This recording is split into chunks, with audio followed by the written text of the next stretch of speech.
Our conversation then this hour takes us to look into the state of the nation. And, what are we looking at? I could possibly pretend as we go into the near future. And that because of the by-election, which folks said before that, it was a big deal. But then after, maybe not such a big deal. But we're going to do that conversation this hour. And two gentlemen join us to then be able to do that. Policy and governance analyst Bosco Kira is here with us this morning. Good morning. Good morning, Do. Thank you for the invitation. Thank you for being here this morning. Yeah, thanks for having us. We must note that you were here even before even before Pambazook. Yeah. I'm an early bird. You're an early bird. Yeah. Let's see if you catch the worm. Sure. Dr. Hesbon Owila is a communication and political analyst and also joins us this morning. Good morning. Good morning. It seems that you've caught the pink fever that Dennis Aseto has started. I got the memo. You got the memo. These people of Migori. Okay. That's where we're going to go. Okay, fantastic. Nice. Gentlemen, welcome both of you as we look into this conversation this morning. There are quite a number of things to do today, whether it's intrigues or whether it's, actual what the case may be. But before we do that, Dennis has taken us to a wonderful country this week. Yeah, we are in Madagascar. The people of Madagascar are known as the Malagasy people. And one thing that stands out is if you enjoy your vanilla, perhaps there is a high possibility that that vanilla came from Madagascar because it is the largest producer and exporter of vanilla, as well as the fact that 90% of wildlife in Madagascar can only be found in Madagascar. So if you remember the penguins of Madagascar and King Julian, you can only see King Julian, the real King Julian, in Madagascar, nowhere else, right? And it's the fourth largest island in the world. But the problem that we get today is do not laugh at the fallen. You may find slippery roads ahead. Do not laugh at the fallen. You may find slippery roads ahead. Dr. How would you interpret it? Well, I think you interpret it quite differently, but the long and short of it is when you see a man fall, don't laugh. Learn. Yeah. Learn from it because you never know what's ahead. Yeah. Bosco. I would go with the same. Don't laugh at anyone when you see. Don't be a sadist. Don't get excited when someone is in trouble. What goes around comes around. Indeed. It could come back to you. Yeah. Well said. Well interpreted, Senator. Those are very interesting facts about Madagascar. You know. Yeah. Okay. So as we get into this conversation last week, of course, everybody's still reeling from what happened in Downlaod last week, and that people have seemed to take that and apply it to other situations where they will be, whereby folks thought that an Downlaod by-election would not have any impact on the politics or the thoughts of the people moving forward. Perhaps the activities or the happenings over the weekend would then prove otherwise. We start with you, Dr. Owila, that whereby it was a by-election, which on the political calendar for many is inconsequential. But in this case, it was quite, because many an intrigue came out of this. And we then went into the weekend where in another part of the country, people were saying, well, if you don't come and give us, then you have no space to talk to us. So was the by-election in Downlaod consequential to the country's politics moving forward? I think, consequential in a number of fronts. First, we saw the influx of almost the who is who in the government go to Downlaod campaign for the broad-based candidate. And I think the goodies that they took there sort of caught many Kenyans' attention. And that basically tells you that the premium is extremely high right now.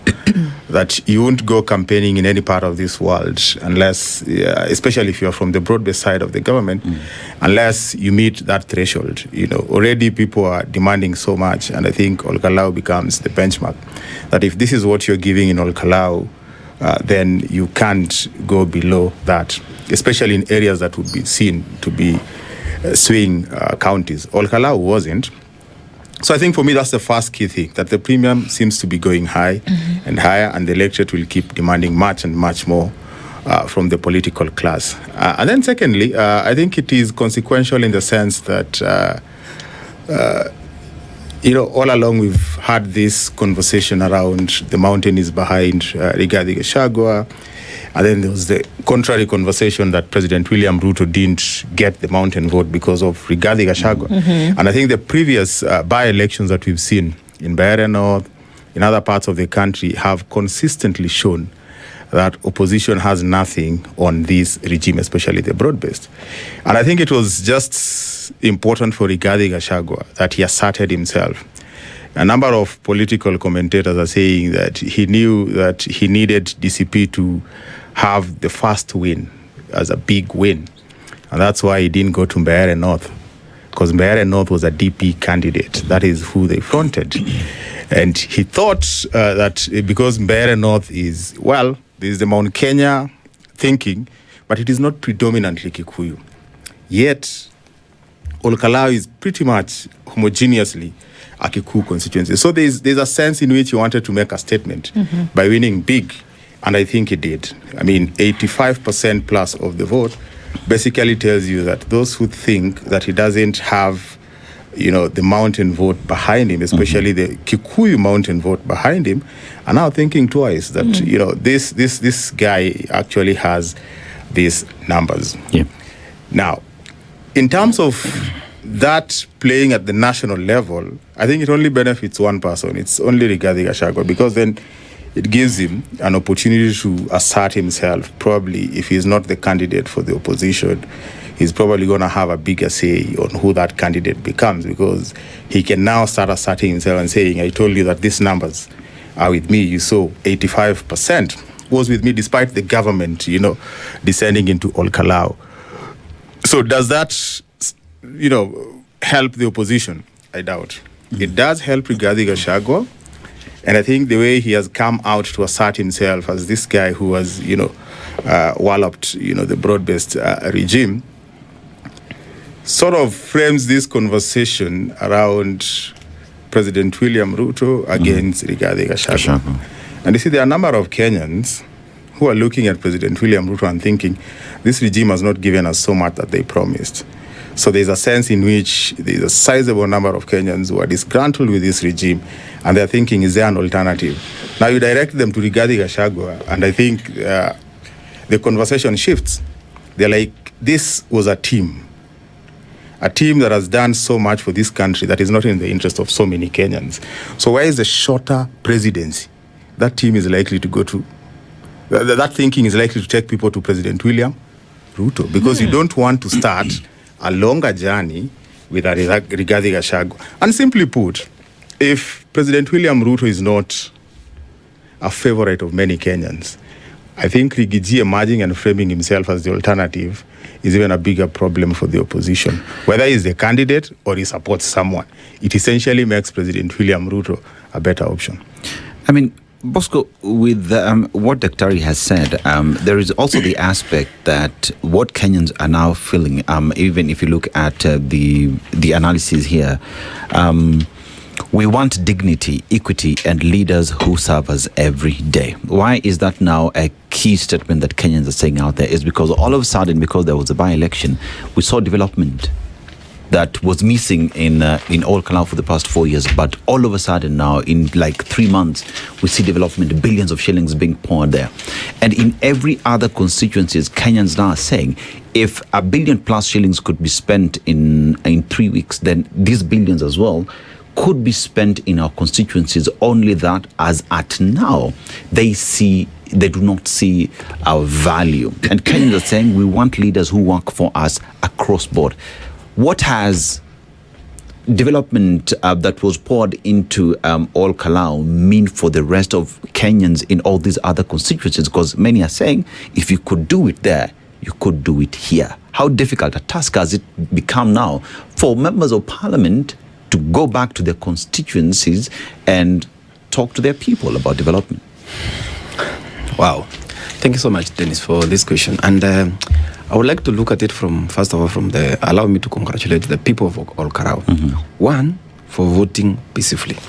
Well, even if there were incidents here and there, you and I know, and everyone knows, there are some by-elections that were bad, and there were deaths and so many bad things that happened.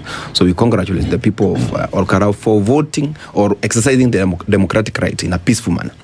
Because the voting was peaceful, counting was peaceful, announcement was peaceful. Also congratulate the MP-elect, that is Ngodo. He brought a spirited fight against the government, and he won. And in this case, the people of Olkarau spoke boldly about what they want and what they don't want. And as any political party, whether a party that lost has to pick lessons and build from there. That is one. Two, I wanted to say about the issues of development. Dennis, I'm not convinced that because we have a by-election, that development should stop. There was NGCDF in that sub-county, or rather constituency, before the member of parliament died. So there were plans by the NGCDF. There were plans by the county government. So there were budgets, there were plans, and so we cannot say the development should stop because there is a by-election. However, if there are other developments that came extra during this period, what is critical is were the funds used prudently, first of all. Two, if there are issues of bribery and this manner of things, IEBC has an opportunity, or rather, this is the work of the IEBC, and this is why they need to investigate more and put people to bar. Also, I wish to congratulate IEBC on one item. The way they conducted the by-election by itself. And IEBC has already opened an opportunity right now on campaign financing. So people may be complaining here and there, but what is critical during this period is a voter has an opportunity to present their memoranda and give their voice on campaign financing that will help to curb some of these behaviors you are seeing. As you talk about that, what are some of the lessons people are picking from this by-election? The by-election was quite heated. There are people who have gotten what they wanted. There are people who have won. Others are crying. Obviously, someone who wins will always celebrate. Rigathi Gachagua has won an important by-election, to be fair to him, in this during this period. Out of the other 10 by-elections or so that have been there, the broad-based, both UD and ODM has always dominated, and it's a win for him. It's a plus for him in terms of his career as moves to, or rather DCP as moves to 2027. But what is critical as we move forward is what I'm concerned about his win, and after that, some of the remarks he's making, for example, telling the young people of Mount Kenya to come out, protect the community, things like that may not... we know if you are here in 2007, that's how war started in this country. So our leaders need to be careful on how they implement their campaign manifesto, their way of doing things. Because, for example, the issue of Goonism came out very well in this by-election, and it has been there before. The problem with Goonism, for example, is the politicians themselves. Because when you go to a rally, for example, nowadays it has become very obvious to hire any goon anywhere. But besides that, the questions we need to ask ourselves about Goonism and used in election and by-elections, the problem is the unemployment. So are these even leaders ready, willing to have the goodwill to make these young people get employment? I mean, Dr. Is Goonism a subject of unemployment, or is poverty being weaponized? Because if we look at what happened in Olkarau, the Goonism that we saw pretty much were masked men with high-end vehicles, brandishing weapons. You know, we also saw the attack on campaign caravans for Rigathi Gachagua. And one asked the question, has poverty been weaponized to the advantage of those who can pay some token here and there? I think you're spot on. And maybe we need to ask ourselves, who is the goon? So the person who has weaponized poverty is essentially the goon, the person who is taking advantage of the vulnerable, men and women. I mean, we keep saying youths, they are not. I mean, if you analyze the profile of the people who met violence on people in this public rally, they're actually guys well into their 40s and 50s. Guys who've lived and probably realized that things are not going to be better. They've got pretty much less to lose. And politicians who are the real goods, if you ask me, are taking advantage of these individuals. Instead of coming up with programs, legislation, and oversight the government to ensure that the government is providing an environment that can help these men and women in this country make a livelihood, they've created a system. They've created a system that benefits the political class by perpetuating a dependency culture. So they benefit from this system, and on one front, on the first front, they benefit from this system by ensuring that these people remain dependent.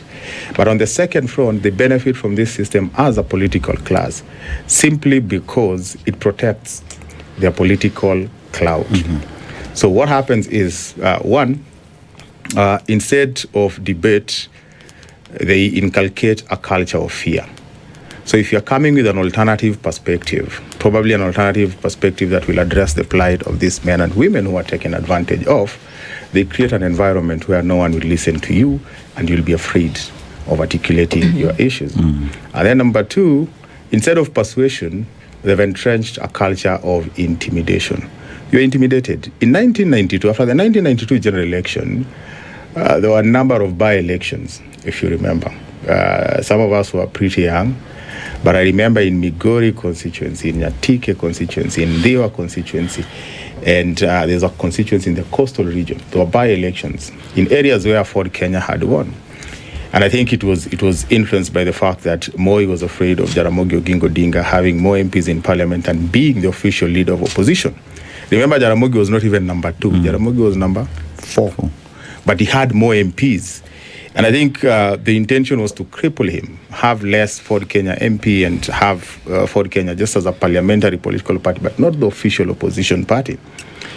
And I remember walking to Migori Stadium and listening to a number of candidates who came forward for the by-election, because the Ford Kenya candidate who had won was now contesting on a Kanu ticket. So Ford Kenya had to get candidates. And there were a couple of candidates. I remember one called Charles Ogut, who was by then a university student. We went and listened. But you see, the political class today understands that if Hesbon Owila pops up and he has ideas and people listen to him, the likelihood of fresh ideas challenging the status quo is extremely high and addressing the plight of these men and women.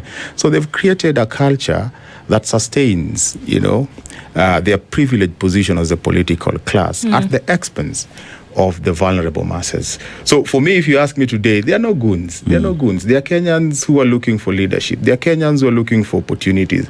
They are Kenyans who wake up and they want to fend for their families. But then they are political leaders who've become goons, who've created a system, they're sustaining it because it benefits them. They go out and take advantage of those Kenyans. And it is very unfortunate that the government of the day has failed to crack on this. Because the buck, stops with the president and the people the president has put in place to just stop this once and for all. Today, they'll block the member of parliament who is trying to challenge my MP, for instance, in Embakasi South. They'll block him with motorbikes. Tomorrow after the election, this politician probably go for recess after winning or wherever, dealing with his stress. They'll block me or they'll block you. And no one will do nothing because they won't have the politicians to pay them. But they'll still look for a way of, meeting their daily expenses. They'll end up creating a very chaotic system that thrives on impunity as they're looking for money. It seems as though one of the things that we forgot through all of this is what the voice of the people was actually saying. And that maybe the sub-question to this is, these things now that were being brought to Olkalau, Bosco, do you think that they will continue? The electricity poles that were dropped... research boats. Yeah, the boats remain. The mattresses, which we already heard that there were some members of the community who actually took these mattresses to JM Karaoke Hospital. They were wondering, okay, so what happens when this gas cylinder is empty? Who's going to refill it? Do you think that those things that were done now will continue? Or finish even? Yeah. For me, I think it will depend. First of all, politics is war. And in war, you go with the best arsenal that you have. And if opposition, the best arsenal they have was chanting and this language and the other one, and someone else who is pro-government had some resources at his disposal as part of a tool to use in war to bring development to the people, I don't think the people of Olkarau have a problem with the development they were given, first of all. Why? Because if you are, there's a one time in Barre North, I met an old lady who lived in a madhouse, and then this electricity that was brought, and the kids could use electricity in the house. So one day she asked me, "So you, Bosco, you are telling me not to vote for the government? These people I have never seen electricity in my entire life. My children have never seen it. So why are you telling me to trust someone who is saying they want opposition? And also, mind you, the opposition want the position to bring development to the people. So why do you want me to trust that person who is saying," I'm talking about Barre North, and this other one is bringing. Now, on the issue of now how that one is persuading the voter at the end of the day, the development aspect of it, it's helpful to the candidates of the government to campaign. It may be wrong for the extra development that came, and the question you're asking whether it will continue. It may continue depending on how the current member of parliament who was elected will behave in this. Naturally, people keep saying you don't need to be in government to enjoy the development of your area. You shouldn't need to be. Relax. I'm saying, you guys relax.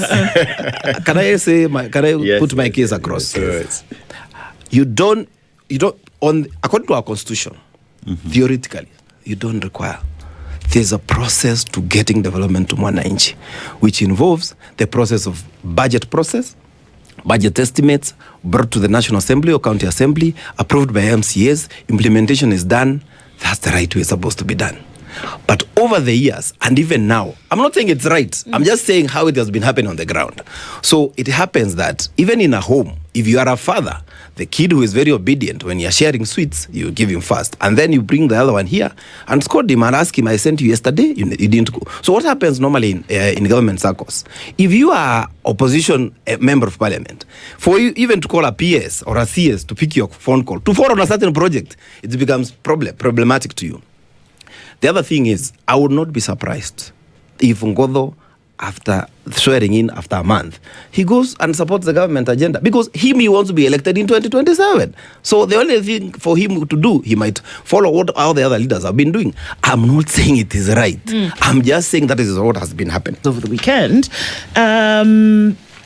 if there's something that's reverberating through the country now, it's this, that, okay, hang on. So government actually does have money to spend on certain things, which should be high on the development agenda for constituencies. We're not even asking about the NGCDF and where that money goes or what it does. But that the people have they realized, Dr. Owila, that we know you and we know exactly what it is that you're doing. If you're coming to spend this money, that means you do have it, but you choose not to spend it on things that then affect us and our development. So you may come to hoodwink us with these goodies, but we are still going to make a decision with logic. Is that something that's spreading around the country?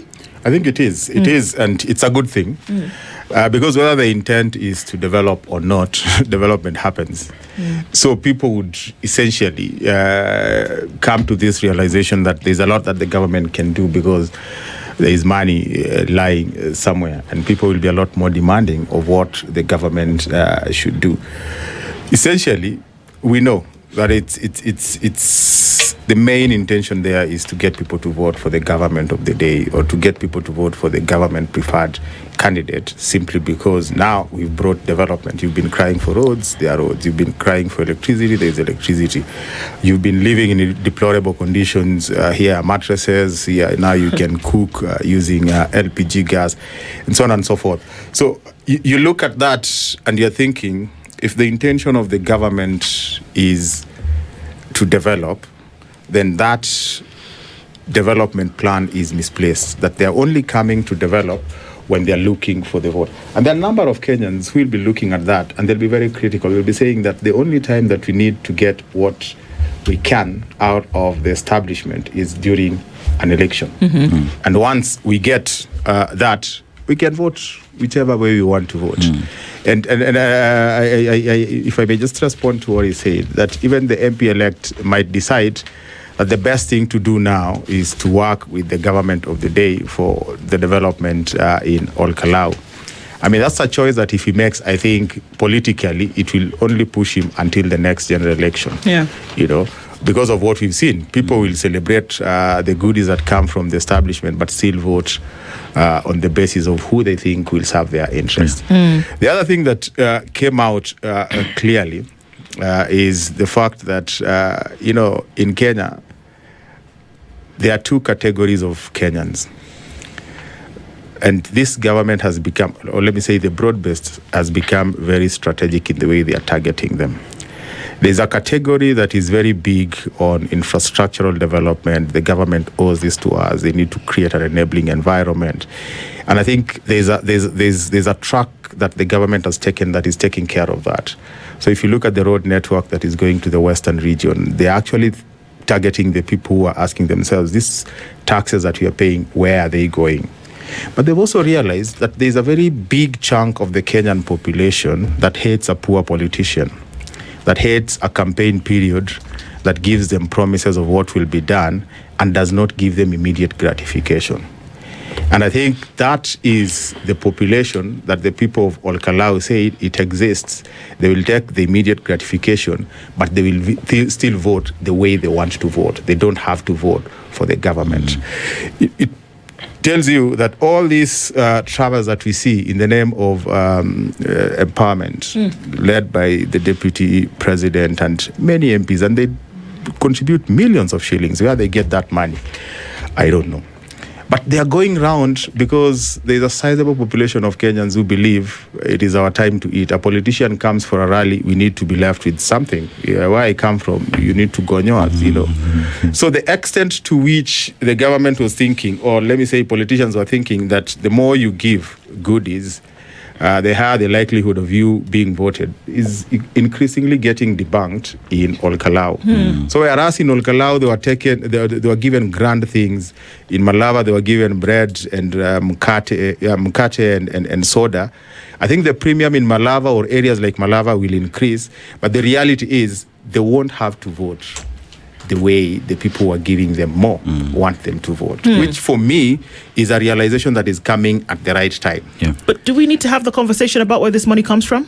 We need to. I mean, there's a lot of conversations around where this money comes from, and not just the money that they're dishing. Or that rather what it could actually be doing. Yes. Yeah. Basically means that there's a sense in which there's a lot of money, but there's a dearth of a strategic plan to make good use of this money. And I think people have raised a lot of questions that to what extent are these disruptive and landmark projects by this regime working for us? Like, we see things have been done, but we never question to what extent have we had an outlay of capital that is beyond what is required for the things that have been done.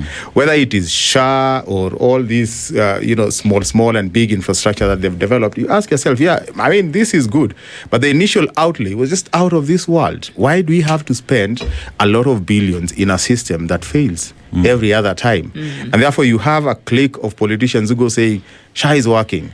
The other day, there was even a very interesting one who was telling his people, we need to vote for President William Ruto because when my son did not have school fees, I went to the president and he gave me money. And you ask yourself, what are we talking about?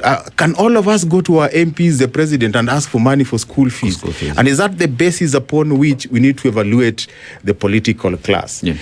So the questions around funds, where these funds are coming from and how they are used, whether it is judiciously used in the interest of the people, are going to be very critical questions. The only worry is, we make a lot of noise, but no one has. You expect the opposition to put all these things together and have a watertight campaign platform and say, this is what the government is doing that is in the interest of Kenyans. But even while at that, then, Daktari, as you respond, Bosco, what makes us think that the opposition understands it like that, or is it just the same cabal of individuals just in different camps, because as you say, the opposition should take all these and have a case that they can give to Kenyans.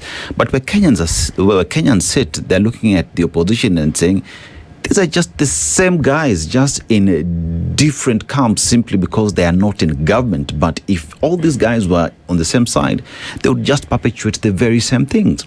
But that notwithstanding, you look at the budgets that went into All Kalau, like you've said, development has to be budgeted for. I remember there's a lady in All Kalau who told KTN, hii barabara ilikuja ikakwamia hapa. Whatever remained, wamekuja wamefanya in the last 3 weeks, And she was asking the question, must development stop? That at that point when someone needs vote, it's when they remember there's a road in All Kalau that we never finished, that now we can finish this road for us to see the government is working, for us to give them votes. And that right there should be classified as voter bribery in one way or the other. Because that lady needed that road 4 years ago for her to be able to transport her goods to the market back and forth. You talk about the lady who got power. Fine. If this lady got power 4 years ago, perhaps her decision when it comes to voting the next person would not be based off, I will vote this person because they've given me power, but it's because I have power, but I need to vote someone who resonates with me. Have Kenyans made the connection that a lot that is happening is just wrong, and that they need to bring themselves on the table to set the agenda, that agenda is not set by others for them? Thank you. First of all, Dennis, I'm vying for a position of Member of Parliament in Manyata. And do you know why? Because I've realized the current voter is very enlightened. Right now, if you go to any village, even a granny will tell you there's a finance bill. They know it. And they know they've been holding their leaders accountable on different issues, and it has been happening. However, to answer to something you've mentioned about All Kalau and what is happening and the trend, I disagree with that totally, because I've told you there were 10 by-elections. This is the only one that has worked towards that direction. Look at All Kalau historically. 1995, the same thing happened. Government went there with machinery.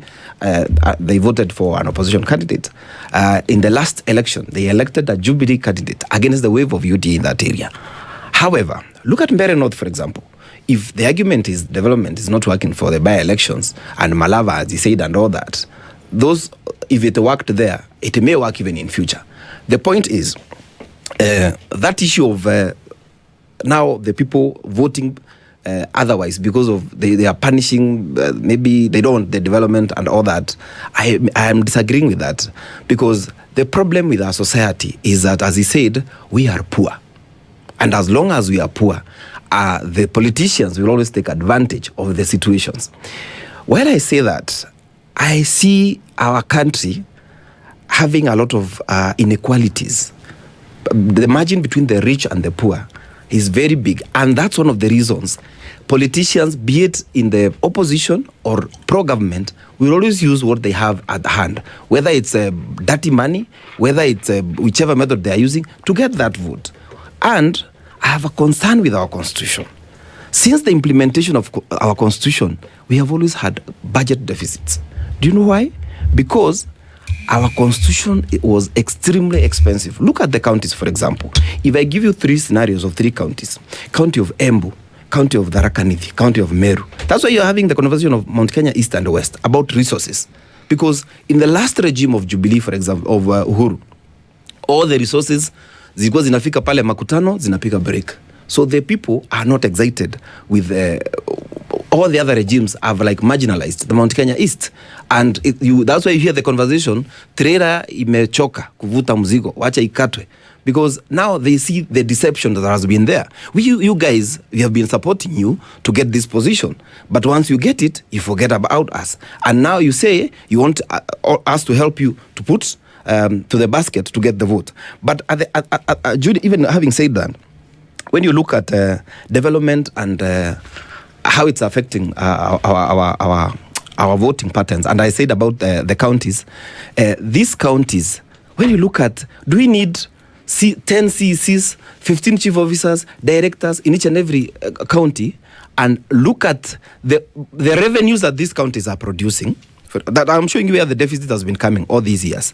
We are having counties that is producing, for example, Embu County is producing around collecting revenue of 700 million.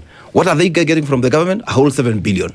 Another county, even those local counties in the Mashinani, are supported by counties like Nairobi, Mombasa, Eldoret, these big counties that collect a lot of revenue. So that inequality, sometimes I think we need a conversation at some point and ask ourselves, are these a number of spending we are having with the staff, chief officers, governors, do we need 40 MCAs in one county? Do we need 30 MCAs in one county assembly that are just getting seating allowances and all that, becoming expensive? We are talking about a budget of now a deficit of 1.1 trillion. So for how long will this go on? The reason why you have a 1.1 trillion budget deficit is that because 80% of your revenue is going towards paying debt, which in Kenya, you have 2 instances under which you can borrow, according to the same constitution. 1, for development, and 2, in the case of a budget shortfall, but within the short term of no longer than 90 days. It's clear. But if you have a debt of 13 trillion shillings, what that means is that it stifles everything else out. This money that has been borrowed, and stop me if I'm wrong, Dr. Wheeler, is supposed to have gone towards the very developments that people are crying about today that cannot happen because there is not enough money. Correct. But you are paying debt for that development. So there is crime upon crime upon crime upon crime Over the years. that Kenyans are still having to pay for. So had that original idea been actually seen to fruition, Kenya would not be having the issue that it's having today. But if for every 100 shillings you're paying 79 to debt, tell me in which fantasy world you will be able to take that 21 shillings on the 100 and do everything that you have to do, that you have mentioned. Pay all of these people who sit in the county assembly, pay all of these people, and then still develop. Sounds like do that is happening in each and every county. You know, every county, all the county. I mean, you know, politics is very expedient, and I'm sure most of the people who are talking about the cost of running county governments and the national government are the same people who've been against any constructive remodification of the constitution. Because at some point there were those conversations that counties are not sustainable. They need some sort of a regional cluster, simply because why would you have a CEC for sports in Homa Bay and another CEC for sports in Migori and another one in Kisii and Nyamira, and they're neighboring? And if anything, the sports that they play cuts across those counties. So I think those are very serious conversations around governance, but they're masking the real issue that we need to probably focus on. It is very simple. If we keep borrowing, like today, if you take it at a personal or family household level, if today my income and my wife's income can get us a loan of 10 million, and we take that loan of 10 million, in which case our salaries will be servicing that loan, and we squander that 10 million, it basically means we've not created an environment that will enable us pay that loan. So we are not getting revenues to pay that loan. And our salary is already depleted. We will continue living in a deplorable condition. And I think the critical question that we need to ask these many leaders that we give powers, from MCAs, women rep, senators, is the question of why do you allow Kenyans, to live in a country where borrowing makes our condition a lot more deplorable, because we are borrowing with the intention. The constitution is very clear that borrowing is only meant for investment in development, in which case it's supposed to create an environment that can make the country more. But in a situation where we have odious debts, you don't even know where these debts went to, what they finance, and we are paying. I think the circle is vicious. And instead of blaming the leadership that we have, because we're not going to take these counties away, that's for a fact. No. It is impossible to go to Migori County and say, now we are going to reduce the number of MCAs. We'll be like, we only have 4 wards. in Suna East.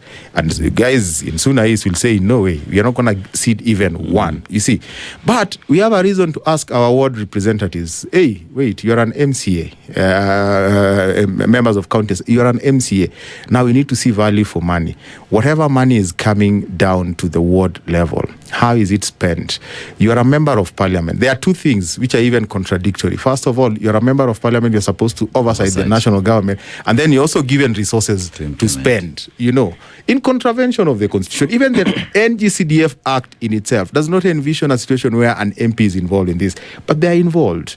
So it is for Kenyans to start asking, now if money is spent on this, it needs to be judicious enough, and we need to see a return on investment on do you that. think that the leaders that we have today, MCAs, members of parliament, understand their role?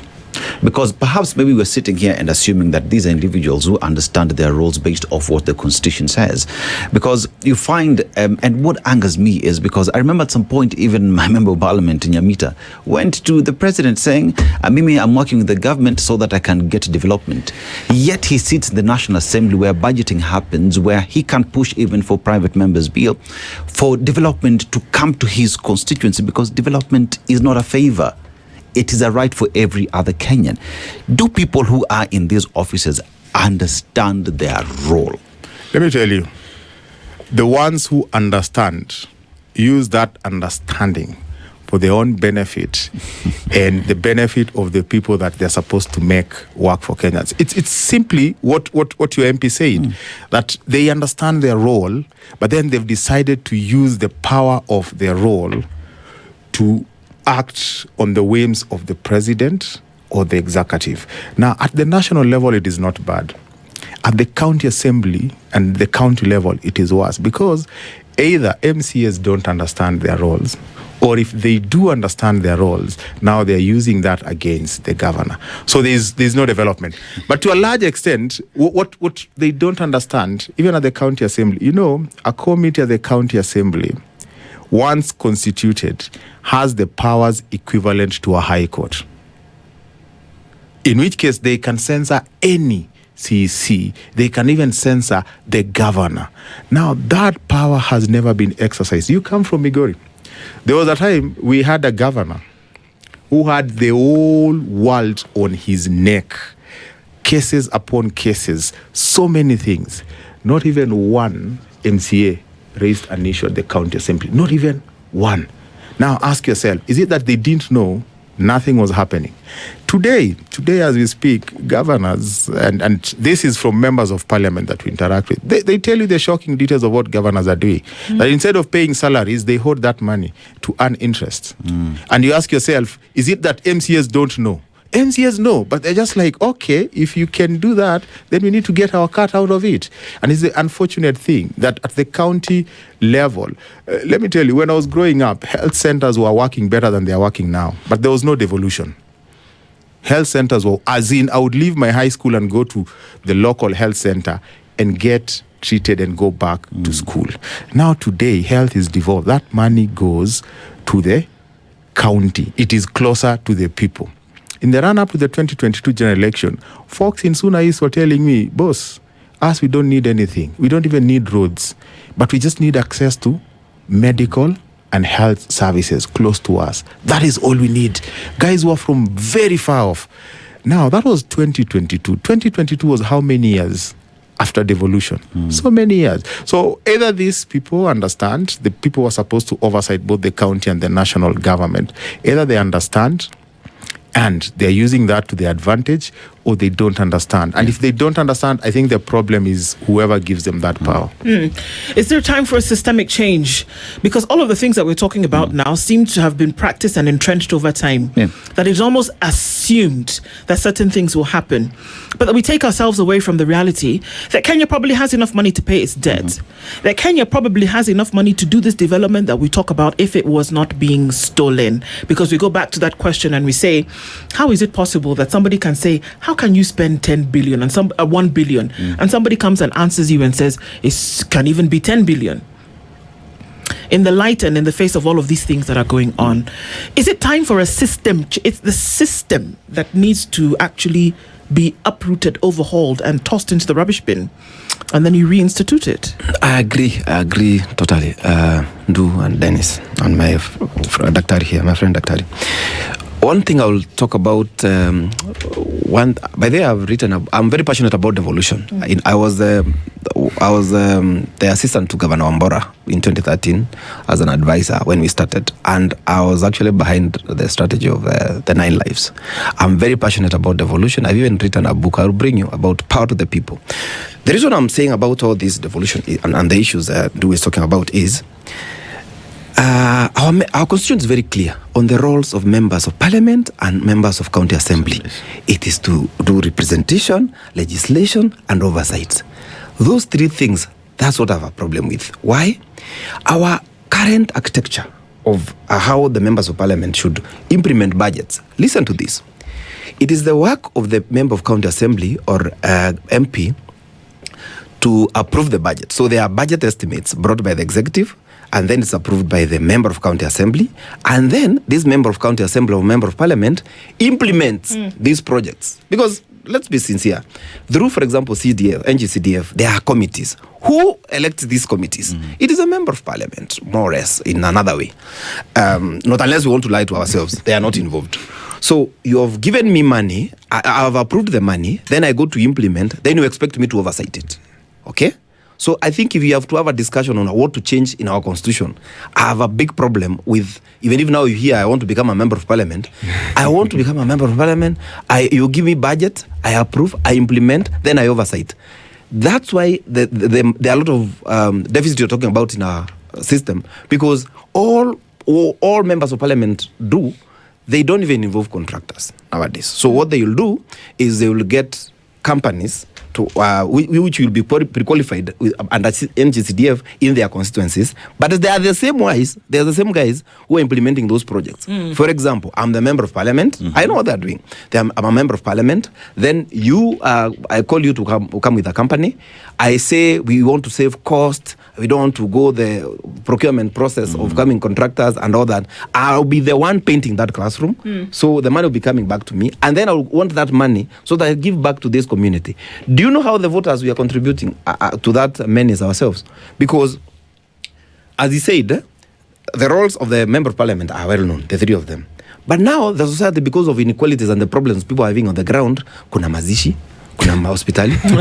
So what do you do? Which goes back to if you change the system and those things were working in the first So place, let's start with this one. We can't even start. Conflict of interest. The conflict of interest of the 3 roles. You see, that's where the problem is. Exactly.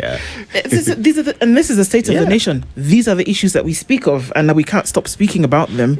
But we want to thank you both, gentlemen, for joining us this morning. Dr. Hesbon Owila, as well as Bosco Kura. Thank you for joining us this morning. It doesn't stop. We keep talking. I appreciate it. Good morning. Asante. This is the Situation Room, the only way to start your day.